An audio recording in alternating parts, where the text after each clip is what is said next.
gusenga kwinjira amasengesho burya wari ubutumire bwa mwuka wera nagari ubutumire bw'abashumba ni mwuka wera uhamagarira abantu gusenga kuko gusenga ntibitubamo imbere y'ushobora byose before the Almighty. nanjye Rutanse w'inyamirambo ngahabwa ikaze And Neil Tanse of Nyamirambe, I'm ngahabwa welcome. ikaze imbere y'umuremyi w'ijuru n'isi Before the creator of imbere heaven. y'uwera utagira igicucu cyo kwandura imbere y'udasaza y'udahinduka Before the one who is and who is to come. nshuti y'Imana mu gusenga duhabwa iby'isi idashobora gutanga Through prayer we get what the world cannot give. tugatunganywa tugashepingwa Through prayer we are shaped and molded. ntugatinde kujya mu cyumba cyawe n'Imana yawe wenyine Do not delay to go in a secret place. kuko iteka ukuje ubwiye mwami ngo mwami Whenever you're in ndaje the secret place and you tell God I'm here, tuba tumeze nka cya kibumbano kiri mu nzu y'umubumbyi we are like a pottery in the potter's hari hand. igihe aba yaramaze kungira ikibindi ariko atarashyiraho tuno tudomo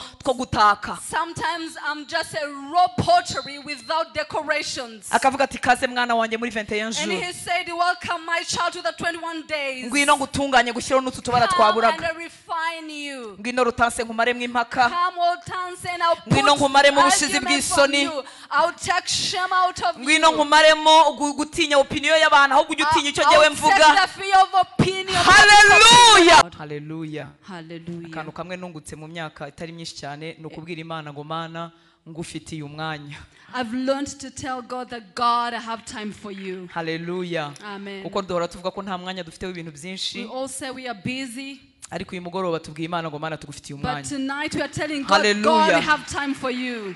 izi ndirimbo zari izawe iki gitaramo ni All icyawe this song singing is masengesho ni wowe yours. The tuyatura. prayers are for you. kandi twicaye ku birenge byawe ngo twigishwe nawe And we are sitting on your feet to hear from you. amen Amen. nitwa Rutanse Mazimpaka She's called Hortense Mazimhaka. ko tutaziranye For those who don't know her, ndi umwana w'Imana I'm a child of God. Yesu yarambabariye God forgive me. haleluya Hallelujah. ndimo ndajya mu ijuru I'm going to heaven. niduhurira intanga tuzajya turamukanya On earth we'll be greeting each other. nitudahurira intanga tuzahurire mu But gitaramo if cyo we mu ijuru meet in heaven, let us greet each Hallelujah. other. kuko Hallelujah. abababariwe twese tuzajyayo Because all those who have been forgiven will be there. twaramwizeye twizeye Yesu nk'uko umushumba amaze We kutwigisha receive Jesus Christ as the pastor has taught us. tubarwaho gukiranuka tutakoreye And we are imputed righteousness unto us. niyo mpamvu abagize umugisha wo kumenya ibyo Thus, those who know that, bashima cyane they are always thankful. buri ikintu wakoreye What you have worked for, ntabwo ugishima cyane kuko washyizemo imbaraga zawe you don't appreciate it so much because you worked for it. ariko ikintu waherewe ubuntu But what has been given to you freely, kandi niyo ugurisha ibyo ufite byose utari bukibone and even if you sold whatever you have for you to get it, you won't get it. kigira agaciro It's more valuable. twarababariwe We were forgiven. twabazwaho gukiranuka tutakoreye Our righteousness was imputed to us. We didn't work for it. twahindutse abana b'Imana We became children of God. haleluya Hallelujah. icyo yadukoreye What he did cyaduteye kwihana tugihura nawe made us to repent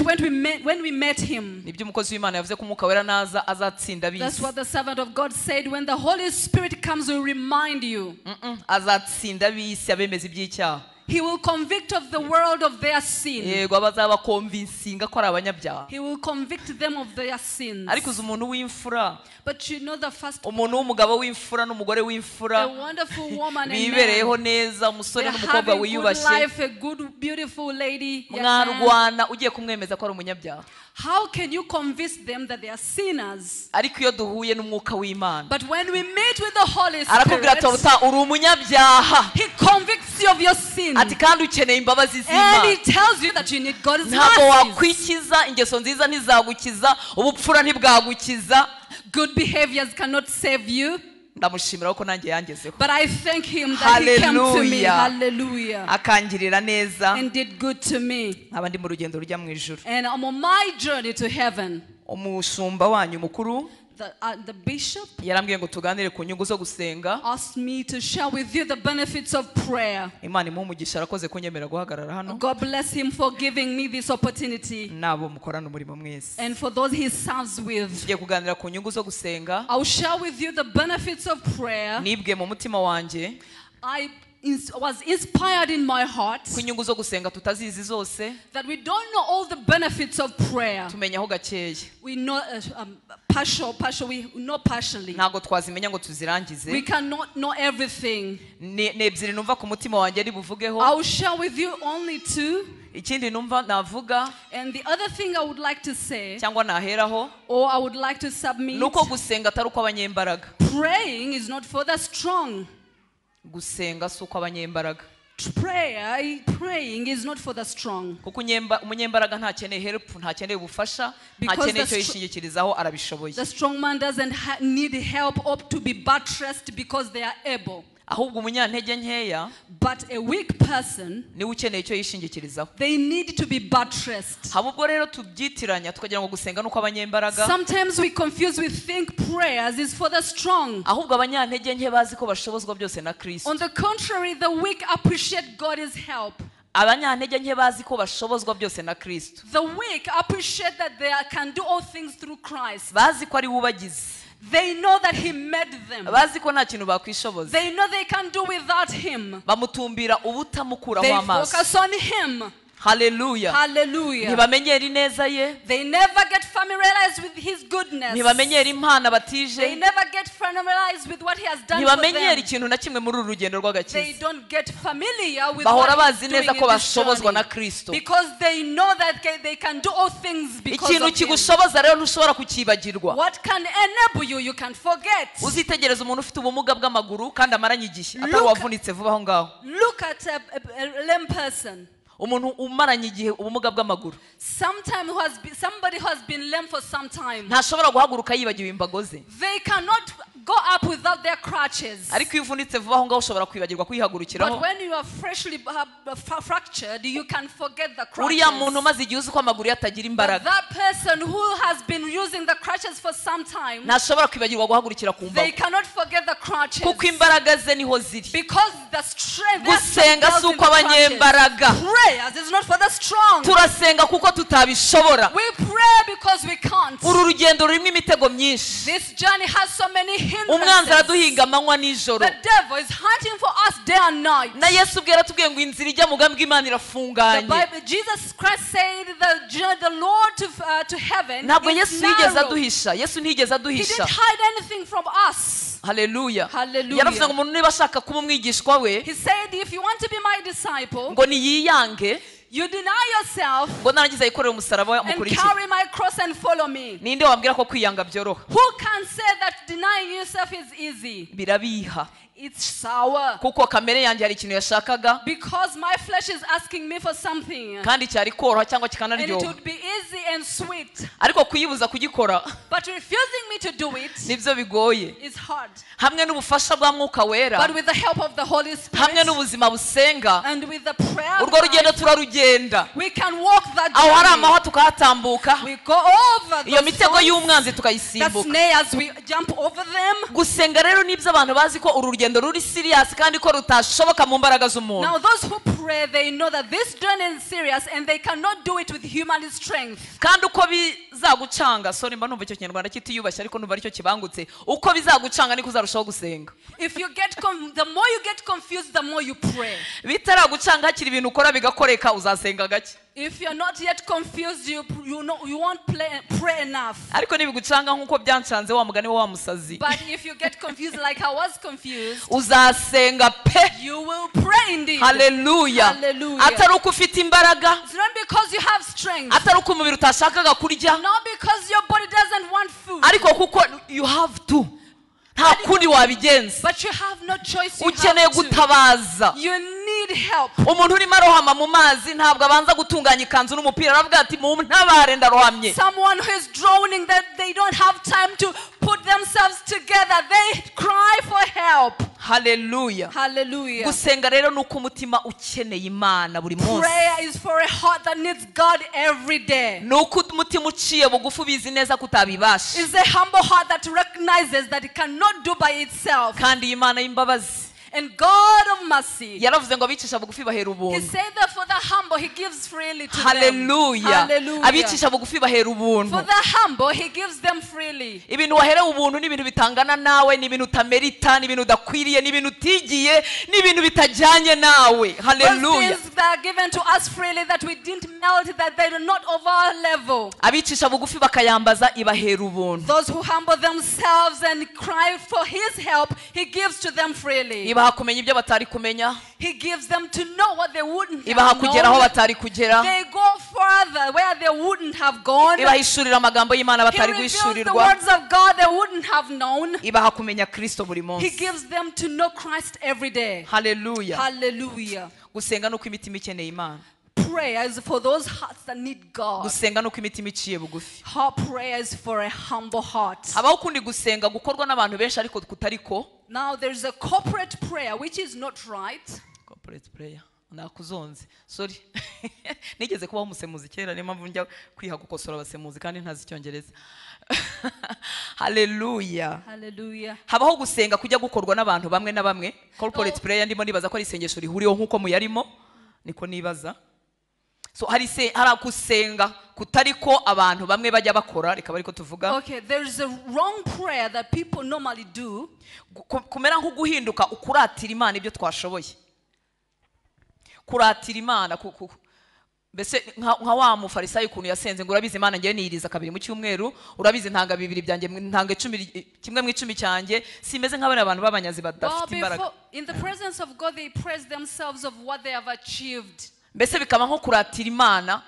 It's like praising what they do. Ubu mwarangiza 21 days ukavuga uti Imana na ya 21 nakoze yose ntacyo wabonye. So when after finishing 21 days they say, God, didn't you see that I've finished 21 days? Niba warayirangije n'ubuntu nshuti Imana bwaguhaye If you were kuyirangiza. able to finish 21 days, it was by God's grace. Ni n'ubuntu bwaguhaye iyo nyota ubu haraba hari ariko By God's batayarimo. grace that you had the thirst to do it. Hallelujah. Hallelujah. Ukundi gusenga kutariko Another wrong prayer ni ugusenga kwenda kumera nk'igiheko. Ese ubwo igiheko urakimenya mu Cyongereza mwana w'Imana?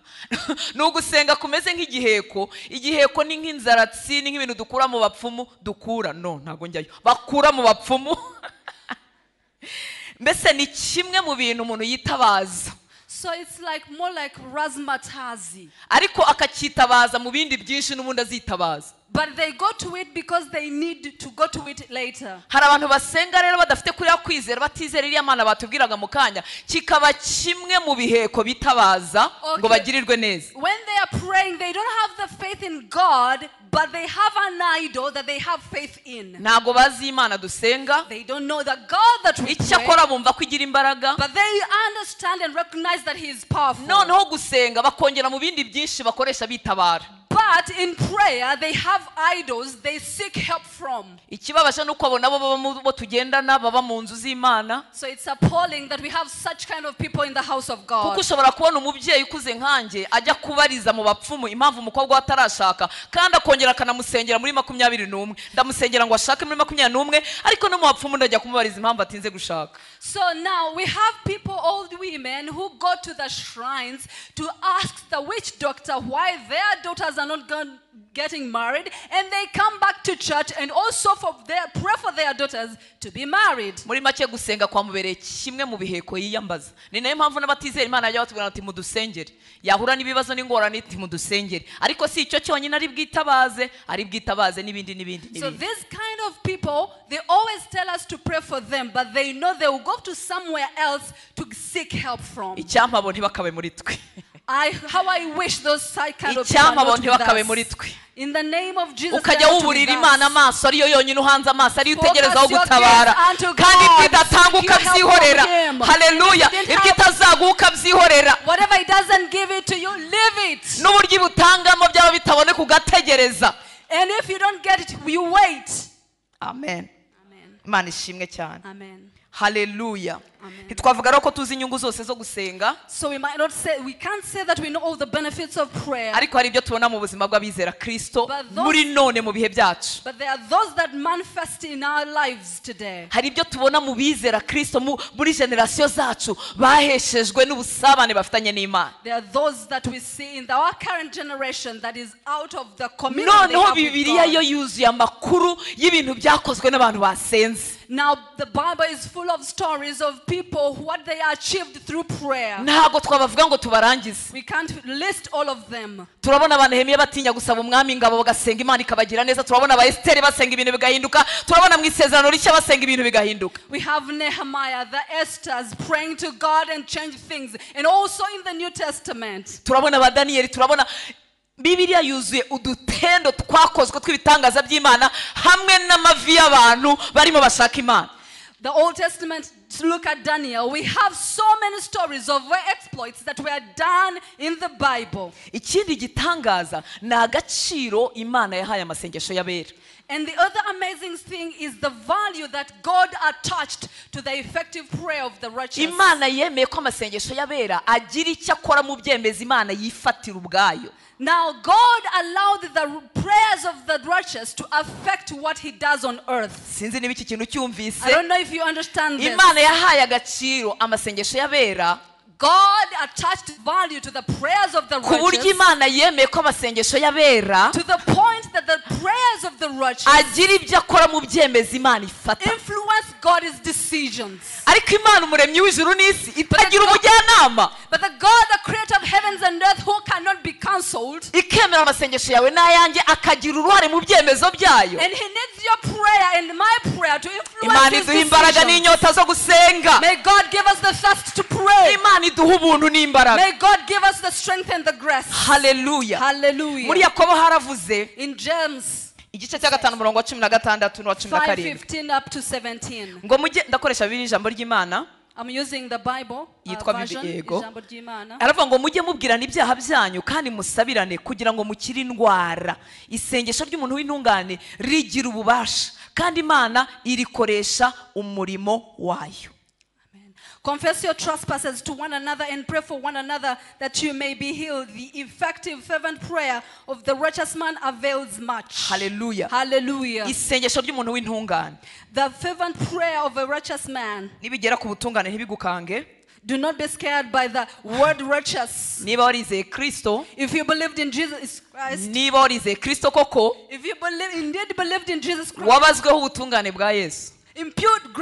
righteousness was imputed to your life. Kuko utarigeze kumenya icyaha, Because he was sinless. yihinduye icyaha ku bwawe He nanjye. became sin for my sake and for your sake. Twebwe duhinduka gukiranuka kw'Imana muri And we we, became muri the Kristo Yesu. righteousness of God because of Christ. Abantu bose bagezwemo n'ubwo buzima, And those who have received that kind of life, mu mutima wabo hahita havukamo ishyaka ryo gutunganira Imana mu buzima bwabo bwa buri in munsi. their life they are transformed to be righteous. Havukamo umwete, Their ambition or desire havukamo is ishyaka, born. havukamo icyifuzo cyo gutunganira The Imana zeal to be mu mibereho yabo ya righteous buri by God munsi. is born in them. Bimwe baba batarabishobora ariko bahora babishaka. Yes, they might not be able to achieve it now, but they always desire to achieve it. Ingamba ya mbere bafite mu mitima yabo ni ugutunganira Imana. Their first goal is to be righteous before God. Kubera ko bahaye agaciro icyo babazweho bataragikoreye. Because they gave value to what was imputed to them freely. Haleluya. Hallelujah. Iri sengesho ry'umuntu w'intungane ngo rigira ububasha kandi Imana irikoresha umurimo wayo. The effective and fervent prayer of a righteous man avails much. Isengesho rifite ububasha The prayer is effective. kandi Imana irarikoresha umurimo wayo. God avails much to it. Urimo urasenga ntabwo urimo gutakaza umwanya. Yes, you're praying, but you're not losing time. Haleluya. Hallelujah. Niba utari uri mu masengesho urimo uterana gusa nayo yabemo ndakwinginze. If you're here attending service and you're not praying, please join in. Ndakwingiza iteka gusenga kwinjira amasengesho burya wari ubutumire bwa Mwuka Wera, ntabwo ari ubutumire bw'abashumba, ni Mwuka Wera uhamagarira abantu gusenga kuko gusenga ntibitubamo.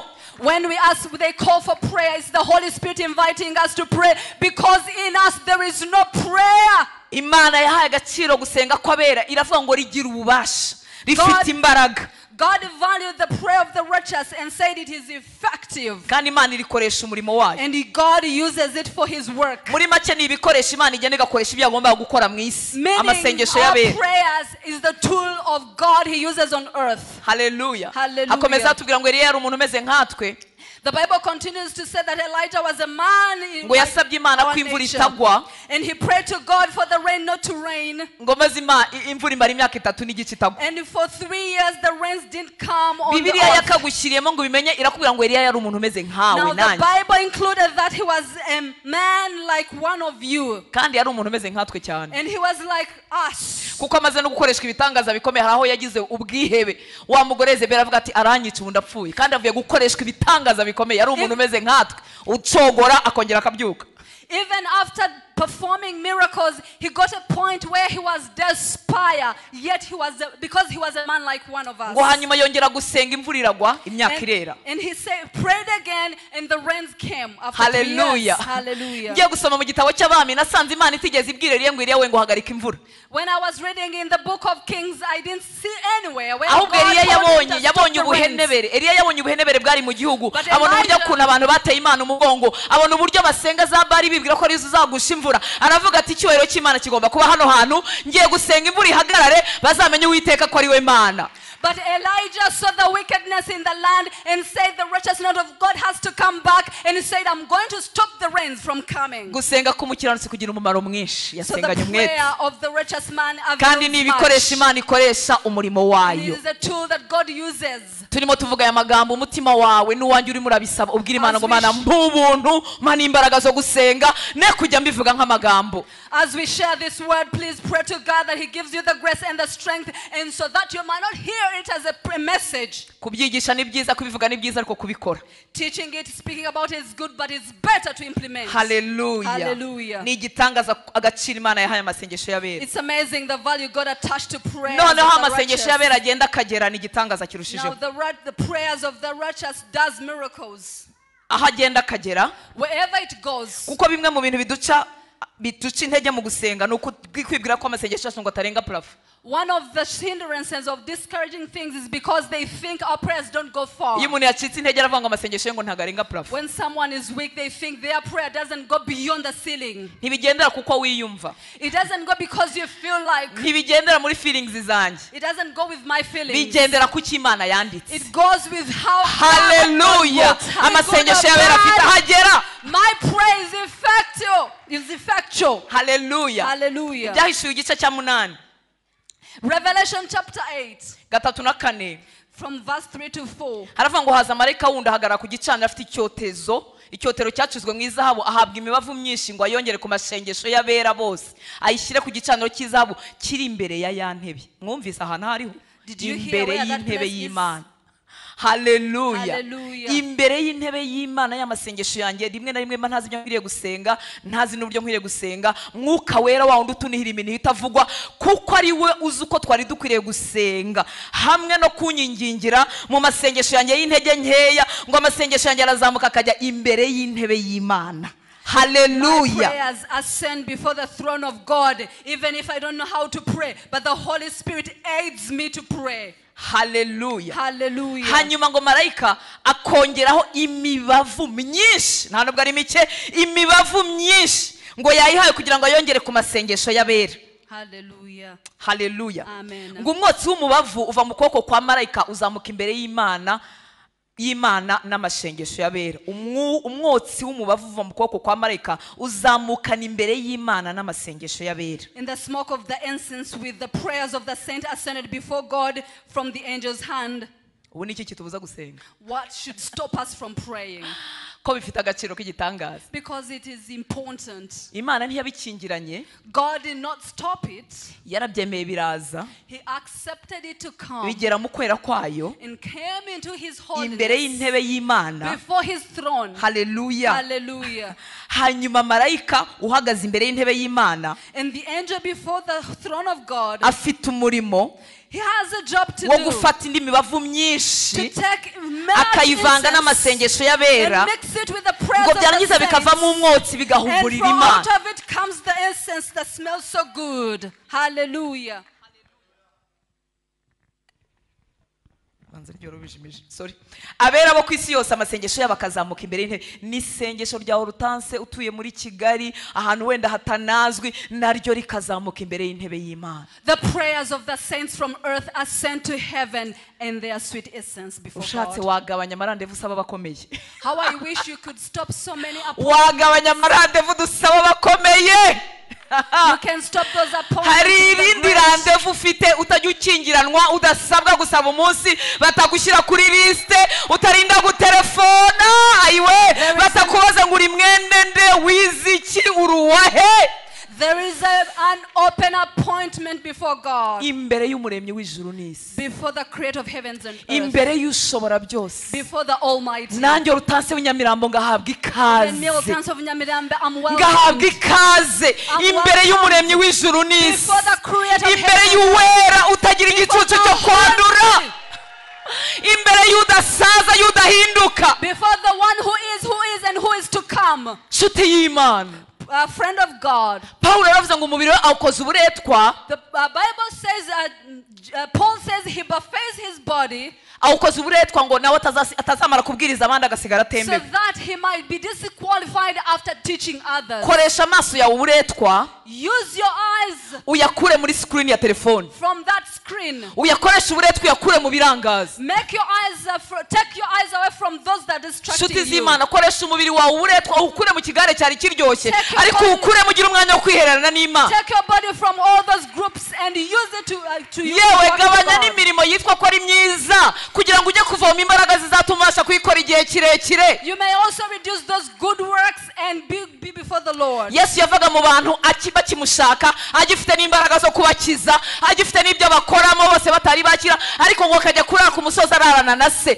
cyangwa mu gitondo akabacika akajya kwihererana na se. Jesus would depart from people. He was still making miracles, helping them. They still love him, but he would separate himself to go before the Lord. Gusenga bituma ubu buzima twahawe buhinduka buzima muri twe butaba mekanike. Now prayer makes this life without being mechanic. Butuma ijambo ry'Imana riba rizima muri twe. It makes this word of God being life in us. Umugaragu w'Imana amaze kutwigisha kwizera udafite kwizera utanezeza Imana. Has just taught us that we cannot please God without faith. Ariko kwizera kuzatuma aya magambo na gusenga bizatuma ibyo ushaka kwizera bihinduka bizima muri wowe bitaba inyuguti. But faith will make what you believe in to be life, not just letters. Hallelujah. Amen. Ijambo ry'Imana tuvuga ko kwizera kuzanwa no kumva atari amagambo ariyo yose amagambo ya Kristo. The Bible says that faith comes by hearing and by hearing the word of God. Nuvuga ngo amagambo ya Kristo yagize umwanya mu mutima wawe agahindura uko utekereza kwizera kuzazamuka. Now if the word of God has a place in your heart, ariko gusenga kumeze nko kubisukamo amavuta kumeze nko kubitera guturuna bikagira ubuzima. Now faith is like resuscitating or rejuvenating your life.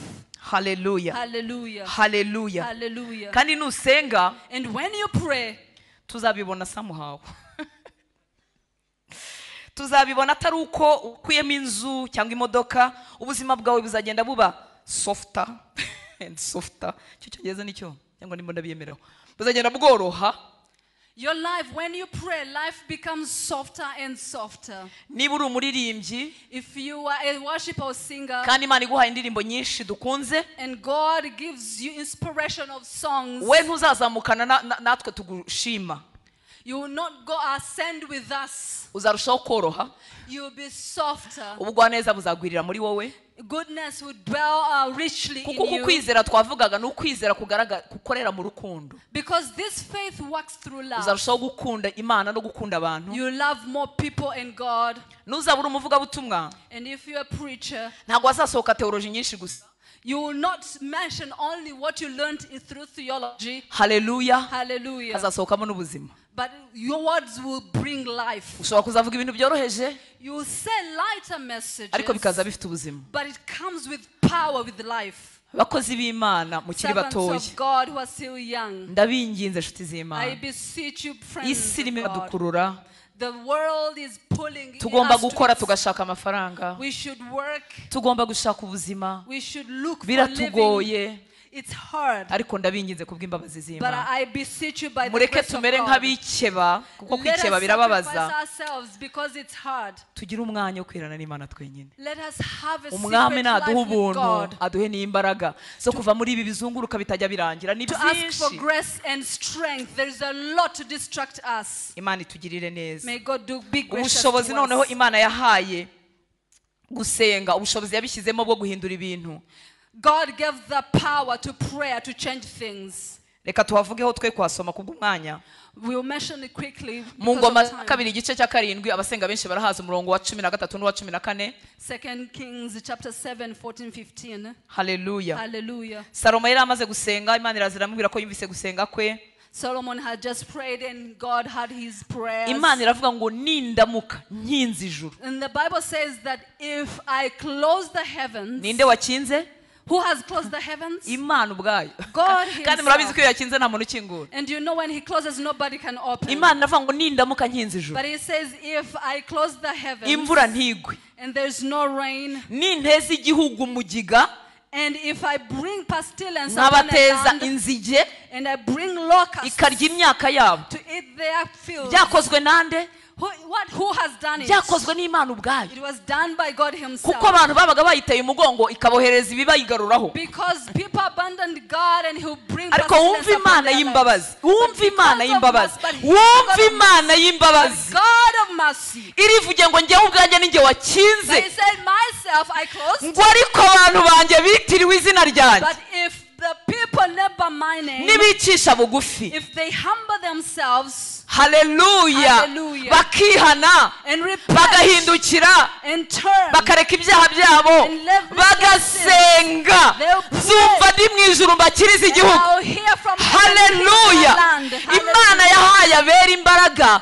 zituma abera binjira mu byemezo by'Imana God gave authority to the righteous to be part of his decisions. haleluya Hallelujah. ninde wakinze ijuru Who has ni closed the Imana heavens? It's God. ariko irongera avuga ngo ngewe Imana ni But inkinga he said, if I close the heavens, ariko abera bagaca bugufi but my righteous people kuko humble gusenga no themselves. kwiyiriza ikintu cya mbere bidukoramo no kuducisha bugufi Because fasting humbles us.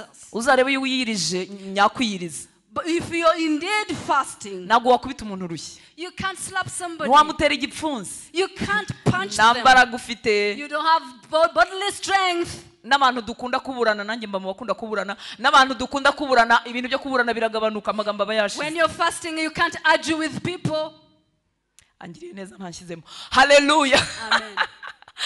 nshuti z'Imana Imana yemerera abera ngo yo ubwayo nifunga The Bible allows for the righteous when they ariko abera pray, bagaca bugufi bagasenga ngo Imana izahindura but the righteous humble themselves and pray. mwumve ubuntu twagiriwe Now hear that grace that mwumve we've been amahirwe given. twahawe Hear mwumve that imbaraga opportunity twahawe given, that strength ariko given to tudakoresha us. uko dukwiriye But kuzikoresha we are not using it, which we should be using. Imana itugirire imbabazi May God be gracious to us. haleluya Hallelujah. nari ndimo kubakumbuza Now I would like to make you nari ndimo nibyo turangije trying- nari ndimo kubakumbuza I'm no trying kubateza to ku bwa make mwuka wera anciyemo ngo guteza inzara n'inyota byo gusenga nanjye arimwe abintera I'm trying to inspire you to love the things of God.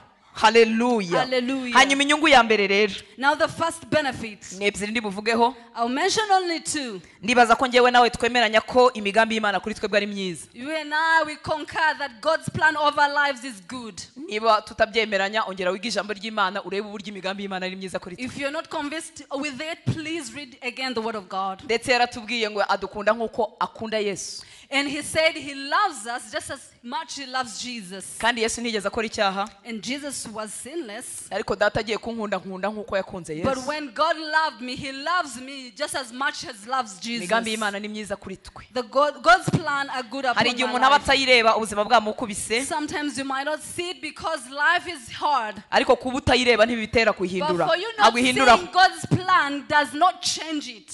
inyungu ya mbere rero nifuza kuvuga yo gusenga Now the first benefit I would like to submit to you, ni wowe nanjye it's you and I. duhindurirwa guhuzwa n'umugambi w'Imana We are transformed to be connected to the purpose of inyungu ya God. mbere dukura mu gusenga The first benefit from prayer, ni urutansi uhindurirwa I am changed guhuzwa n'imigambi y'Imana. to be aligned with God's purpose. Uravuze turabibihije kandi nta kibazo bibihe ariko bifite umumaro. Yes, it's so hard, but it's important. Icyo niyumvamo uyu munsi ningaruka nshobora kuzavuga ikindi. What I feel right now, maybe I Icyo mentioned niyumvamo nk'inyungu ya mbere yo gusenga the first benefit of prayer si icyo uzahabwa, is not what you'll be si icyo given uzakuramo, or what will come out of it. nabyo birimo ntacyo bitwaye, Yes, indeed, no problem with ariko ni wowe it. uhindurirwa guhuzwa neza n'imigambi y'Imana. But you are transformed to be aligned with God's purpose. Nagira ngo mbwire ko imigambi y'Imana ari myiza I want cyane you to know that God's plans are kuruta ibyo very good. witekerereje, More than what you've planned over kuruta your ibyo ababyeyi life. bawe More bagupangiye, than what your parents gave kuruta you. ibyo wigiye mu mashuri yawe, More than what you kuruta studied in saving school. z'amafaranga wibikiye. More than the savings. Imigambi y'Imana kuri wowe iratangaje. Purpose is amazing upon your life. Uyihishuriweho gatoya wava mu bindi byose. If it's revealed to you just a little bit of it. Haleluya. Amen. Bimwe rero mu by'amasengesho dukorera nshuti z'Imana, This is what prayer does to us. avana urutanse mu byo ababyeyi be bamupangiye, akamuvana mu byo yashakaga, akamuvana mu byo yakundaga, akamuzana buke buke amasengesho, akamuhuza n'imigambi y'Imana. Prayer takes you from what you thought was good for you and aligns to you with the word of God, with the plans Gusenga, of God. gusenga ni ukwishyira Imana, ukavuga uti Prayer ndaje, is taking ndaje yourself ungenze to uko God. ushaka, You say, I've come to seek after you. kandi uko ashaka niko kwiza. And his will is best. Haleluya. Amen. Haleluya. Hallelujah. Uribuka abwira umugaragu we Yeremiya ngo najye mu nzu y'umubumbyi arebe. He told his servant Jeremiah to go to the potter's house. Kuki umubumbyi cya kibumbano yagikuye uko cyari kimeze nuko cyari gifite forme mbi. Why did the potter redo the pottery? Because it had a bad shape. Haleluya. Hallelujah. Iyo ikibumbano kiba cyiza kuba gifite shape nziza nk'iyi vase ntago bari kukica. If it had a good shape, they wouldn't have destroyed it, dismantled it to do Ariko bishoboka ko another one. cyari cyaragenewe kuzashyirwamo indabo ariko kikaba kirambuye nk'isahani.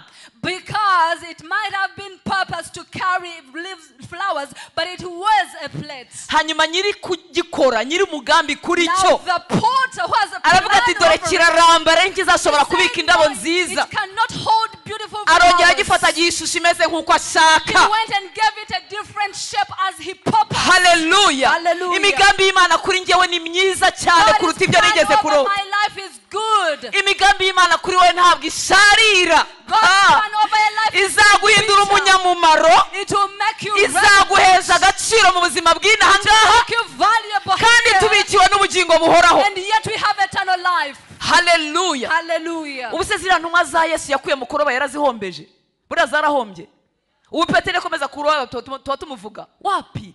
So that the disciples didn't miss out anything. If they didn't follow him, we wouldn't be mentioning Ariko them. Yesu aza mu buzima bwacu. But when Jesus comes to our lives, Haleluya. Yahamagaye Petero amaze kumuhamagara. He called Peter. Igihe kimwe Petero yari yarayaroba, one day Peter nta had spent the kintu whole night yafashe. fishing with no Hanyuma umunsi fish. Yesu yamutiye ubwato, Then he borrowed him the boat. amaze kumutiza ubwato amusubiza kuroba, ajya kuroba ku manywa amafi arayafata. And he went during the day and fished so many fish. Ariko umva kano kantu But niko listen to k'ingenzi. Aka kantu niko k'ingenzi kuruta gufata amafi. Here, this is what is more important than getting the fish. Petero amaze kuroba amafi arayasiga. When Peter had gotten Asanga the fish, gukurikira Yesu biraruta amafi yuzuye and ubwato. followed Jesus because he was Hallelujah. more important than the fish. Ibyo Yesu yakugeneye biruta agaciro ibintu byose urimo uvunikira. What Jesus has purpose upon your life is more important. What Kumwegera you rero have. mu masengesho Now getting close to him. niho imihamagaro prayer, ivukira, that's where we get calling. niho ubwiru bw'Imana That's tubuhishurirwa, where secrets and mysteries are nibwo revealed amaso to yacu us. afunguka nk'aya yandi ya That's Eliya. where our Ya eyes Elisa. are enlightened like the Elijah. Haleluya. Duhabwa iby'isi idashobora kuduha. Through prayer we get Ni what the word mafaranga cannot ki give yakugurira us. kuzura umwuka we? And we get the Holy Spirit. Ni mafaranga ki yaguhishurira ibyo ubikiwe mu ijuru? Money cannot reveal to you mystery. Ni mafaranga ki yakuranduramwo icyaha? No money can take sin out of you. Ni mafaranga ki yaguhesha imbaraga zo kubabarira umuntu waguhemukiye? Which money can help you to forgive Mu somebody who has gusenga harmed you. duhabwa iby'isi idashobora gutanga, Through prayer we get what the world cannot give. tugatunganywa tugashepingwa.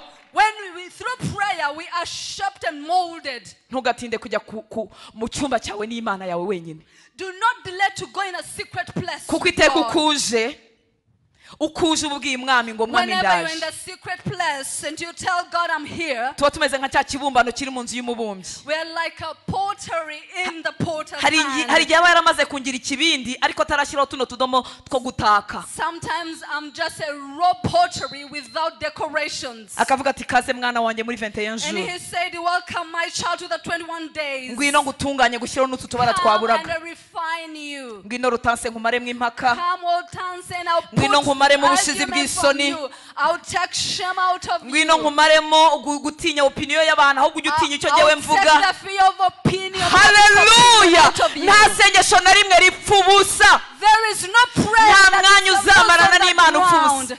There is no time you spent before God is nuba of wabuze loss. n'icyo uvuga ujye urambarara Even if you don't have anything to say, just lay there uvuga uti ndaje and say, Lord, I'm here gutekereza ku byawe to meditate about your goodness. nyibutsa amagambo yawe I've remembered your nyibutsa great amasezerano works. yawe I've remembered about your promises. nyigisha kugukiranukira Teach me how to be righteous nyigisha before you. kugukunda kuruta aho nari Teach ngejeje me how to love you. mbwira icyo ushakaho umwami wanjye Tell me your will over my life. nawe ni mwiza ntazakureka He is gracious. He will not leave you alone. haleluya Hallelujah. haleluya Hallelujah. umwami wacu Yesu Kristo twigiraho Now the Lord Jesus we learn from, ntiyigeze anyuranya na rimwe n'icyo se ashaka he never contradicted God's will. ntiyigeze anyuranya na rimwe Never did he ever contradict his Father. haba mu ntangiriro z'umurimo Right from the beginning of his haba hagati mu ministry, murimo in the middle of the ministry, haba gusoza umurimo and at the end of his ministry. reka mwihangane dusome ibyanditswe Let's go to the scriptures. Bear with me. abaheburayo igice cya 10 Hebrews chapter 10, 5 kugeza ku 8 5 to 8. reka nsome nihuse Quickly. ngo nicyo cyatumye ubwo Yesu yazaga mu isi mwabyumvise ko ari ku ntangiriro aje mu isi aje Let's kwambara first umubiri from the very beginning. ngo When nicyo Jesus, cyatumye ubwo Yesu yazaga mu isi avuga ati ibitambo n'amaturo ntiwabishatse ahubwo wanyiteguriye umubiri ntiwishimiye ibitambo byokeje cyangwa ibitambo by'ibyaha mpera ko ndavuga nti dore ndaje mana mu muzingo w'igitabo niko byanditswe kuri nge nzanywe no gukora ibyo ushaka amaze kuvuga ibyo ngo ibitambo n'amaturo n'ibitambo byokeje n'ibitambo by'ibyaha ntiwabishatse kandi ntiwabyishimiye ari byo bitambwa nk'uko amategeko yategetse ahera ko aravuga ati dore nzanywe no gukora ibyo ushaka akuriraho ibya mbere gukora ibya kabiri nta kibazo baraza kwisomera babwira hariho abaheburayo 10 we've just read Hebrews chapter 10 from verse 5 to Yego. verse 8. haleluya Hallelujah. ngo nicyo cyatumye ubwo Yesu yazaga mu isi When Jesus came to the earth, haleluya hallelujah, aho ni ku itangiriro ry'umurimo that's the beginning of his ministry. ariko arivugiye ngo But he says, nzanywe no gukora ibyo ushaka I've come to do thy will, O God. nk'uko byanditswe kuri njye mu muzingo In w'igitabo the volume of the book it is written of me. ibitambo byokeje Burnt amaturo y'uburyo sacrifices, bwose the ntiwayashimye sacrifices and kind of sacrifice undemera did not pleasure umubiri you. undemera umubiri You gave me a body, none muri uyu mubiri nzanywe no gukora ibyo and ushaka in this body I've come to do thine will. haleluya Hallelujah. ese ntujya wibaza Have you ever imagined? ujya wibaza kuko Yesu Do you ever imagine why Yesu ntiyagiraga Jesus, akarande ngo arimo Jesus araca didn't akarande generational curse. Yesu ntiyari afite ibyago n'amakuba nk'ibyo dufite Jesus didn't have challenges like we experience today. ese ujya wibaza Do you ever ask niki yourself, cyamuteraga kurara asenga why would he spend the nights niki praying? cyamuteraga kuzinduka asenga Why did he pray early in the niki morning? cyamuteye mbere yuko ajya gutangira ministry ku mugaragaro Why did he- gukora iminsi 40 atarya Why did he fast for 40 days and 40 nights without ubu se niba eating? umwami wacu yarabayeho buriya buzima If our Lord King lived for wowe that nanjye kind of life, ntiturushijeho rwose kubukenera now don't we need it even more, you and I? byamushoboje rero He was able guhuzwa n'ibyo se ashaka to align him to God's kuva will ku ntangiriro y'umurimo right from the beginning of the kuzageza ku ministry musozo to the w'urugendo end of it. n'igihe byari bikomeye mu gashyamba ka Getsemani And even when it was very hard in avuga the ngo Garden of data niba Gethsemane, bishoboka ko iki gikombe and he kindenga said, God, if it's your will, take away this cup from ariko me. bye kuba uko nshaka Not as thine will, kubera ubuzima bwegeranywe n'Imana but iminsi yose because his life was always before God. nshuti y'Imana Friends of God, intebe y'ubuntu bw'Imana iragukinguriwe the throne of God is open to you. yaravuze ngo nituyegere He tudatinya said, come boldly boldly before the throne of God. ni intebe y'ubuntu, He's the grace, the throne of ntabwo ari grace. intebe y'urubanza. It's not the throne of judgment. N'iby'urubanza bizaza, ariko tuvuga ngo nimwegere Yes, intebe it will be y'ubuntu, there, but He asking us to come close to the mwegere intebe throne y'ubuntu of grace. mudatinya. Come boldly to the throne of grace. Ni iki kikubuza kumwegera? Now, what is stopping you from coming to Ese Him? n'ibyaha bikuzuye? Is it because Ese you're nuko full of umusezeranya sins? ntusohoze? You always promise and don't fulfill. Jya uza utyo, Yes, do like that, ujya uza gutyo, but come the way you are. wabyishe, Yes, wabivanze. you've mixed Hari n'ibintu things. by'ubupfapfa tujya tuvuga abwira Imana ngo Mana ngo nukuri ndarahiye sinzongera, kandi n'ubundi uzongera. Sometimes we swear and say, God, I swear I will never do it again, and we do it Jya again. uza umeze utyo, Come the way you ku are. ntebe y'ubuntu niho hava imbaraga Come zidushoboza. before the throne of grace. That's where you Haleluya! strength. Aha niho tuvoma urukundo, That's where we aha niho tuvoma kumukunda no love. kumwumvira, That's where we get love. aha niho tuvoma gukomera n'ahameze nka That's where Getsemani. we fetch strength. Imana ishimwe cyane. Hallelujah. Haleluya, Hallelujah. haleluya. Hallelujah. Ku ntangiriro y'urugendo yarabyubashye, hagati mu rugendo, mu minsi ye yambaye umubiri, In the middle hose of his yasohoje ubushake bwa ministry, data. he fulfilled Muri God's Yohana igice purpose. cya 4, ubisubire mutarinze gusoma. Yohana igice cya 4, John chapter 4, umurongo wa 31 na kugeza kuri 34. from the verse 31 to verse Arimo 34. aganira na wa mugore, abigishwa be bagarutse, When he was talking with the lady on the well, barimo bamubwira ati se mwigisha twazanye ibiryo, the fungura urye. disciples were back and giving him food and said, Master, eat. Aravuga ngo mfite ibindi byo kurya mutazi. He said, I have another kind of food you don't know about.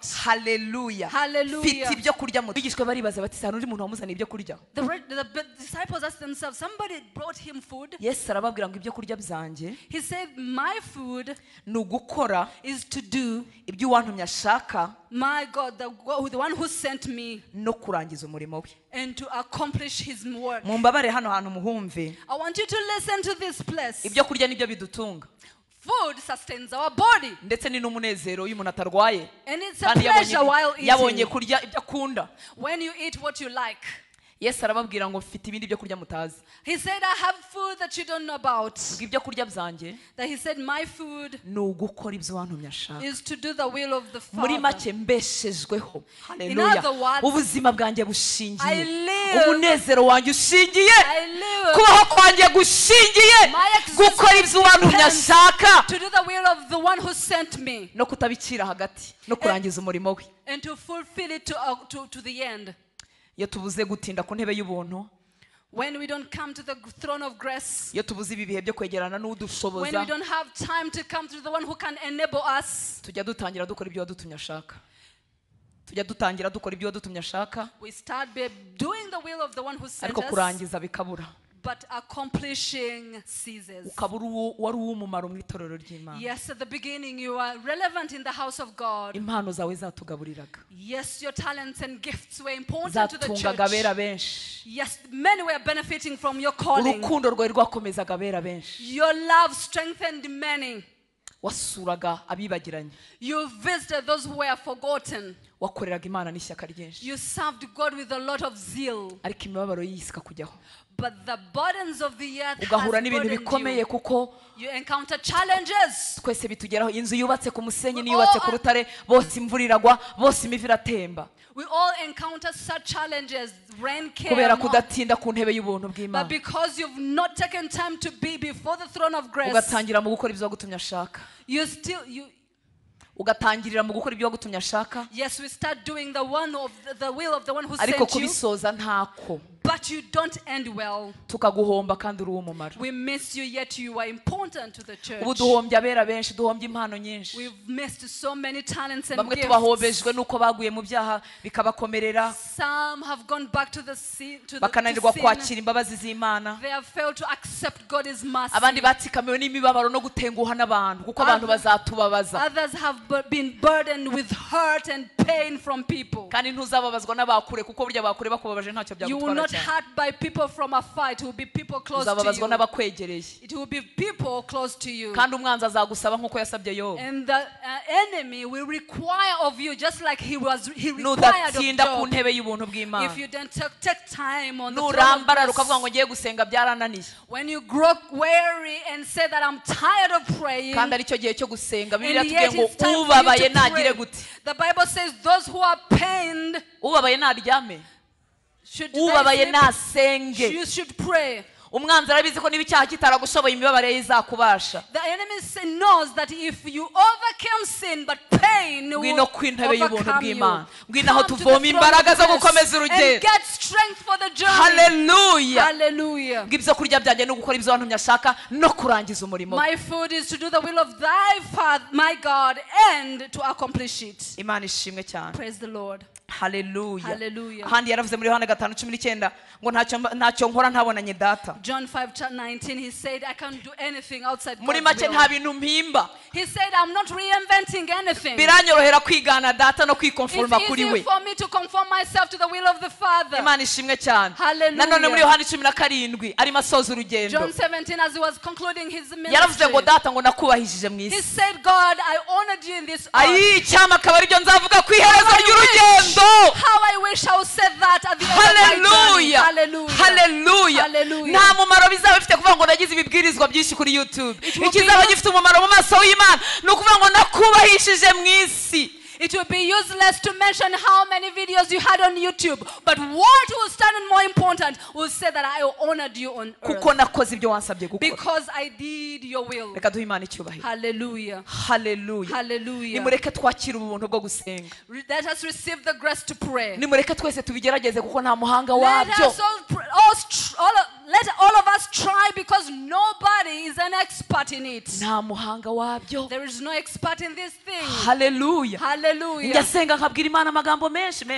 I always pray and tell God so many words. Ariko hari igihe ubuzima bunkubita icumu. But sometimes life is so hard and presses me. Icumu.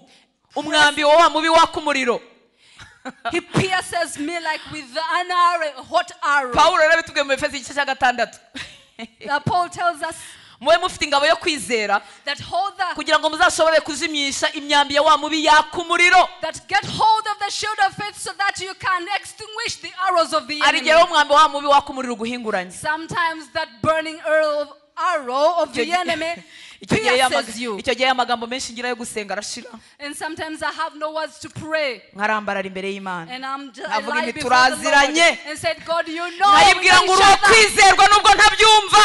And I say, you are faithful. Hallelujah. I understand it. Uri uwo kwizerwa nubwo ntazi impamvu y'ibimbayeho. Faithful, although I don't know what is happening to Ku me. ntebe y'ubuntu nkakura imbaraga. From the throne of grace, I Ibyiringiro bikongera bikadudubiza. I get more Hallelujah. Imbaraga zo gukomeza urugendo I zikagaruka. get strength for the journey. Reka tumuhe icyubahiro yo kabza. glorify Reka him. tumuhe icyubahiro. Let's Waduhaye glorify umuyoboro wo him. kuvugana nawe. He gave us the channel to communicate to him. Hallelujah. Hallelujah. Nuko Yesu arangiza urugendo avuga ngo nakubahishije mu So isi. Jesus accomplished his mission and said, I honored you in the earth. Nakoze ibyo wansabye gukora. I did whatever you required of me. Gusenga bizagutera will make you guhuzwa to be n'imigambi aligned y'Imana. Ese with murumva what guhuzwa the n'imigambi y'Imana ari purposes of bibi? God. Icyanyuma ndekeraho singivugaho So menshi. the last benefit of prayer. Hallelujah. Hallelujah. Mana ishimwe cyane. Hallelujah. Iki ngiki akenshi tugitarukiraho. Gusenga Prayer kuzasenya imigambi ya Satani ku isi. will destroy the works of the enemy on earth. Ariko ni bande Imana ikoresha gusenya imigambi ya Satani ku But isi? which people does God use to dismantle the works of the enemy? N'abantu bagandukira Imana. The people who are obedient to God. Yakobo 4:7. James Yego 4:7. 4:7. Haravuga ngo nuko rero He said, subiramo ibyo byanjye ntacyo. Nuko rero now mugandukira Imana. submit to God. Mugandukira Imana. Submit to God. Murwanye Satani. Therefore submit to God, resist the devil, Yego. Murwanye Satani nawe azabahunga. and he will flee from you. Ibanga ryo kurwanya Satani The secret of fighting the enemy ntago ari gukoma amashyi ngo mu izina rya Yesu, mu is izina rya not Yesu, mu izina rya clapping Yesu. hands and saying in the name of Jesus, in the name of Jesus. Ntago ari kuzamura ijwi cyane. It's not pitching your voice. Ntago ndimo kubanegura kuko nanjye mba muri barizamura. Of course, I'm not criticizing you because I do raise my voice. Mba mu bazamura ijwi birukana Satani na I raise my dayimoni. voice while chasing demons. Mba mu bakoma amashyi barimo I'm bamwirukana. among those who clap hands while Mba mu chasing bahaguruka the bakabikora demons. bagendagenda. I am the one who walks also praying. Ariko imbaraga zirukana Satani ntiziba muri But ibyo. the power that chases away the enemy is not in all that. Satani azi how hierarchy na autorité zikora. The devil knows the rankings and the power and the authority that works. Iyo nta butware buri hejuru yawe, When there is no authority over you, nawe ntugira ubutware. you don't have authority. Hallelujah. Hallelujah. Muribuka umugabo You remember man aba muri Matayo in Matthew igice cya 8 ntabwo chapter tubasoma. 8. Hallelujah. Hallelujah. Yabwiye Yesu aramubwira ngo umugaragu wanjye ararwaye. He told Jesus that my servant is sick. Yaraje kumwinginga ngo Yesu ajye kumukiriza He umurwayi. had asked Jesus to come and heal his Yesu aravuga ati servant. ndaza mukize. He said, I'll come. Aramubwira ati data ntabwo biri ngombwa He kuza mu said, rugo it's not rwanjye. necessary to come to my house. Ndi umuntu ufite abantu bantwara, I am a man of authority, yego mfite n'abandi ntwara, and I have my subordinate. nawe wohereza ijambo gusa. You just send your word. Hallelujah. Hallelujah. Ndi umuntu uri under authority. I'm a man and authority. Iyo ntegetse baragenda. When I command, they Mbwira go. umugaragu wanjye umwe ngo va hano ugende, When I command my servant to go, kandi nanjye hejuru mfite ubutware and above me I bunyobora. have authority over me. Hallelujah. Hallelujah. Hallelujah. Hallelujah. Biratangaje uburyo Now it's amazing how twignoringa ubwami bw'umwijima, we do ignore the dark world. kandi byose byanditse muri Bibiliya. Yet it is written in the word of God Uwatubwiye The ngo one tugende who mu mahanga told yose us tuvuge ubutumwa bwiza, that go forth through the word and preach the word. ni nawe watubwiye ko twirukana satani nawe And he is aragenda. the one who commanded us to Ni cast nawe out waduhaye ubutware bwo demons. kujya kwirukana And he abadayimoni mu gave us the bantu, authority and power to cast out demons. kandi yanabikoze kenshi. And he demonstrated it so many times. Hallelujah. Hallelujah. Influence y'ubwami bw'umwijima irakora, iruzuye, irahari. The presence and influence of the enemy is present Gusa and ngira ngo real. impamvu tudakwiriye kubitindaho, But we shouldn't take much time about it. nuko ibyo so we dukwiriye don't- gutindaho ni ukwiga kugandukira Imana. But we should take more time to be obedient to God or to submit Kuko to nitutagira God. ubuyobozi hejuru yacu, Because if we don't have authority over us, ubutware bwanjye ntabwo buzakanga satani. my authority will not do anything to Atinya the enemy. undimo, atinya uwo numvira. He is scared and respects the one whom Nta I gutinya am. n'igihagararo He cyawe, doesn't fear your stature. nta nubwo atinya 21 jours, And he doesn't fear you because you are 21 atinya days. ukurimo, He fears the one in kandi you. agatinya uwo kumwumvira. And he fears that you submit to him. Kuko kugandukira Imana bishyira munsi y'ubutware Because bw'Imana. submitting to him makes you under the authority of God. Hallelujah, hallelujah. Ntabwo turi busome ko umwanya wagiye, Without reading, because of ariko uze time, gusoma igice cya 6 cy'Abaroma. you read chapter 6 of Romans. Uze kugisoma neza umurongo ku murongo, Read it from verse to verse. numanuka hepfo ku murongo wa 16. When you reach to Haravuga ngo uwo twumvira uwo twumvira tuba tugiye munsi y'ububata bwe. we go under his Iyo tubaye imbata z'icyaha, when we become servants ninde uba of utegetse sin, hejuru yacu? who is over us. Mu nyumva nshuti z'Imana, Hear me. twemera ubuntu bw'Imana n'imbabazi We believe z'Imana, in the grace and mercies of God. ariko mu isi y'umwuka But in the spiritual world, abagira ijambo, those who command things, haleluya, amen, ni abantu bari munsi y'ubutware they bw'Imana, are those that are under the authority ni of abantu God. bitoza kugandukira Imana. Those who train themselves to Nicumura Imana submit. izambabarira, When I sin, He'll forgive me. nisitara Imana When izambyutsa, I stumble, He'll raise me up. izahora imbyutsa, izahora He'll imbyutsa. always continuously do that. Ariko ubutware mu isi y'umwuka, But my authority in the spiritual world, iyo nirukanye dayimoni, when I cast out demons, yavuga ati uranyirukana, he said- twahoranye, so he said, we've been together. dukora bimwe, ariko We do the same. You can't cast me out. ndabinginze kubw'imbabazi I z'Imana. beseech you by the graces of God. Ariko uzi gusekwa na dayimoni, But you know to remember their spirits. bazi uko turara. They know how we sleep. Iyo twihisha abantu bo baba batureba, When akavuga we ati hide, Hortense the araje demons are ababeshye, seeing araje us. ababeshye n'aho avuye So n'ibyo they're yari arimo, saying, she's come to lie to you. bikanyambura imbaraga mu isi y'umwuka, And they empower me. bigatuma amasengesho y'abera adatwikira aho yagombye And they gutwikira. make our prayers Amasengesho y'abera powerless. agahinduka nk'utuntu turi aho ngaho tutagira icyo Our turema. prayers become fruitless. Reka ne kubivugaho byinshi. Let me not mention so much about it. Imana iduha ubuntu, May God give us the grace ikwibutse kuri ingabo y'umwami. to remind you that you're the army of God. Haleluya. Hallelujah. Nugandukira Imana, When you submit before God or to ubutware bw'Imana God, buzakorera muri wowe. the authority of God will work through Wowe you n'Imana and in muzakora you. ibihambaye hano. You and God, you Muzasenya do ubwami bw'umwijima mu muryango w'iwanyu. You destroy the Muzasenya ubwami powers of bw'umwijima aho utuye. darkness. You destroy the kingdom of God, the kingdom of the enemy where you live. Umuntu umwe wenyine Only one person ugandukira Imana, who is submitted to God. ubwami bw'umwijima buramutinya. The dark world fears them. Reka nsoreze aha. Let me conclude. murakoze kunyemera gukoresha uyu mwanya mukaba mutatashe. Thank you for giving me to use this time. Reka dusenge. Let us pray. Karibu mukozi w'Imana. Hallelujah. Hallelujah. Ese twahaguruka tugasenga. Let us all stand up and pray. Dusaba umwuka wera twigishe gusenga. We are going to ask the Holy Spirit to teach us to pray. Ndabinginze. I beseech you. Ndababwira nanjye nibwira. I'm ministering to you as I minister to myself. Nta muntu urasenga kugeza aho akwiriye kurekeraho gusenga. We've not prayed to the point where we need to stop. Nta muntu urabishobora ngo avuge ngo ngewe We narabirangije. have not achieved. Nobody has gone to that place. Niwo murimo tugifite tukiri nahangaha. That's the work we still have on earth. Tuzabirangiza igihe tuzabona Yesu amaso ku It maso. will end when we see Jesus face to face. Ariko ukiri nahangaha ukeneye gusenga. But when you're still on earth, you need to Ukeneye ubuntu pray. bw'Imana n'imbaraga. We need God's grace and strength. Reka tumuzamure amaboko tumubwire ngo Let's raise our dushoboze. hands and ask Him to enable us. Tumubwire ngo dushoboze. We are asking Him to enable us. Data tukuzamuriye amaboko Lord, we raise our hands n'ikimenyetso cyo kubwira ko as a tudashoboye. sign of surrender. Ntabwo dushoboye mwana. We can do by ourselves. Isi iradukurura, The world is distracting us. imibiri yacu ikatunaniza. The body is failing us.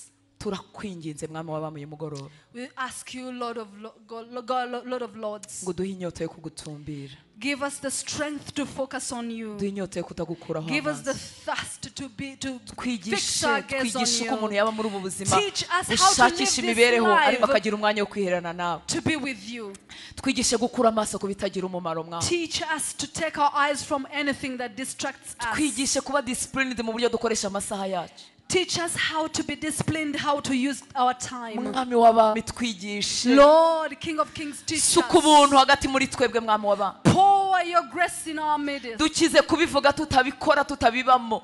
Help us, oh God, to Ongera watse umuriro wawe mu mitima yacu. reignite your fire in us. Suka umuriro wawe mu mitima yacu. Pour your Ishyaka fire in ryo our hearts. gusenga, imbaraga z'umwuka wera, The imbaraga power of zo the Holy kwiyiriza, Spirit. imbaraga zo kuzinduka no kubyukira imbere yawe.